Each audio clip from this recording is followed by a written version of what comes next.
Nada en los evangelios se parece al hombre que se reveló en Jerusalén el año 30.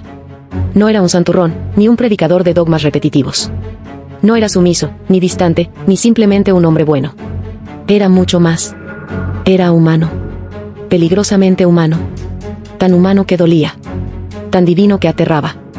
Y esta versión prohibida de Jesús no fue imaginada, sino documentada, vivida, escrita con el sudor de los que viajaron allá.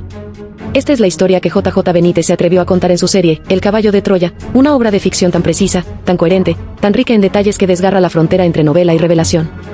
Porque si lo que narra es cierto, entonces todo lo que sabemos del Mesías está contaminado, edulcorado, manipulado. Si es cierto, la historia entera de la humanidad ha sido construida sobre una versión incompleta. Todo comienza en el desierto de Utah, en una base militar de Estados Unidos, donde un proyecto secreto de nombre en clave, Caballo de Troya, toma forma.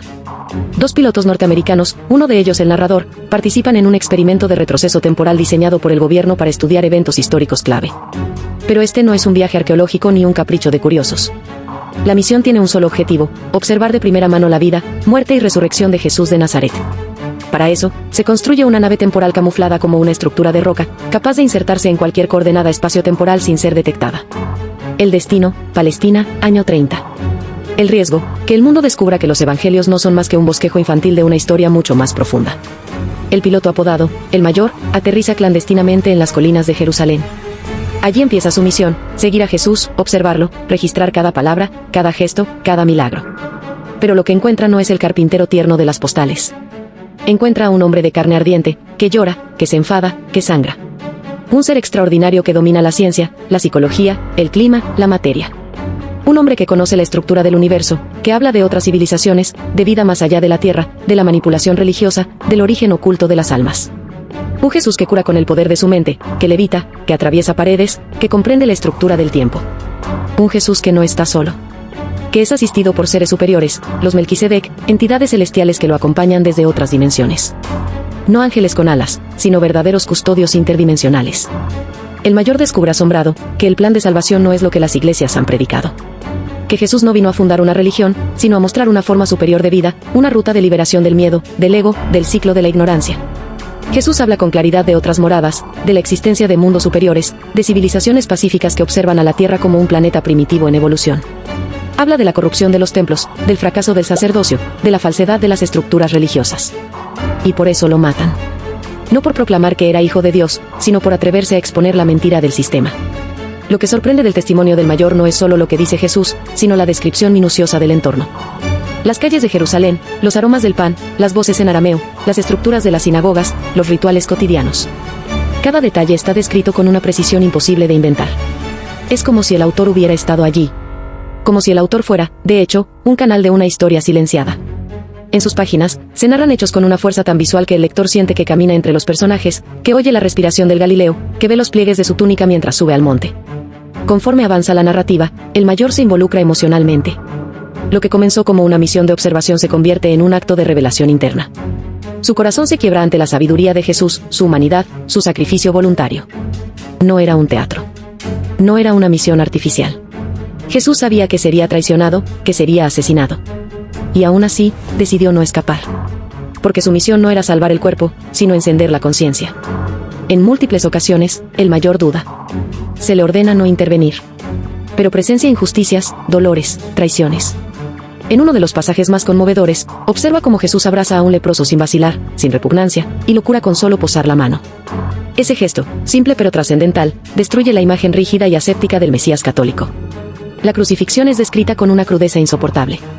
Los clavos, la asfixia, el grito desgarrador. Pero también con una dimensión más allá de lo físico, Jesús abandona el cuerpo con total conciencia, entregándose a una transmutación espiritual que desafía toda explicación religiosa convencional. El Mayor observa su resurrección no como un truco mágico, sino como un proceso natural de un ser que domina las leyes del universo. Describe la energía que emana del cuerpo, cómo los átomos responden a su voluntad, cómo el velo entre dimensiones se abre y cierra ante él.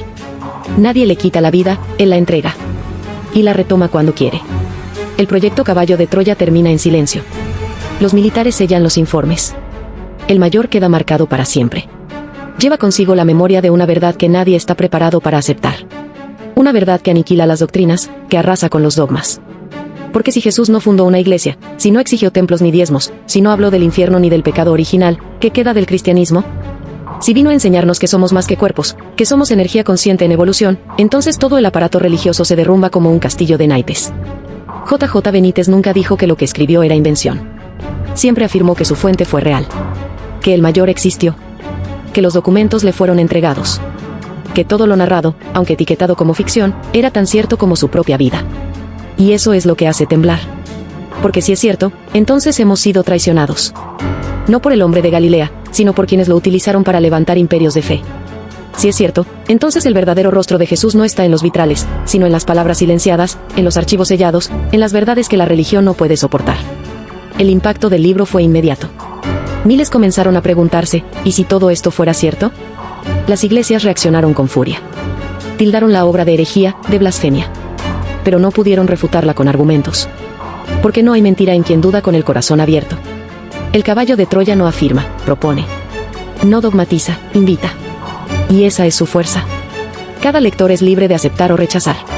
Pero nadie puede salir ileso. Porque una vez leídas esas páginas, la semilla de la duda queda sembrada. Y si uno se atreve a regarla, la verdad crece como un árbol imposible de cortar. La figura de Jesús, tal como aparece en estos relatos, no solo humaniza al Mesías. Lo engrandece. Lo libera del mármol y del incienso. Lo convierte en maestro, en compañero, en espejo. Un ser tan lleno de amor que no necesita castigar. Tan lleno de sabiduría que no necesita sermonear. Un ser que sonríe, que se cansa, que bromea, que ama. Un Jesús capaz de sentarse con los pobres sin pretensión, de cuestionar a los sabios sin temor, de mirar al universo y entenderlo sin telescopios. ¿Puede haber una figura más revolucionaria? Y es entonces cuando la pregunta más profunda nace en el lector: ¿qué más nos han ocultado? ¿Qué otras verdades se esconden bajo el velo de lo sagrado? Si el caballo de Troya es real, entonces existen tecnologías capaces de manipular el tiempo. Existen archivos secretos en manos del Vaticano y de las élites militares. Existen verdades que no se nos permiten conocer. Y sobre todo, existe un Jesús que no cabe en los altares. Uno que caminó entre los hombres no para fundar una fe, sino para despertarlos de su sueño más antiguo, el miedo a su propia divinidad. El caballo de Troya es eso, un artefacto que entra en las mentes disfrazado de historia, y una vez dentro, libera el virus de la duda. Pero esa duda es sagrada. Porque solo quien duda se atreve a buscar. Y solo quien busca está preparado para ver. ¿Estás preparado para cuestionarlo todo? Porque si lo estás, debes saber que esta historia no es un final. Es el principio del despertar. Quizás sea solo una novela. O quizás sea el documento más valiente de nuestra era. Tú decides en qué creer. Pero recuerda, toda verdad empieza como una herejía.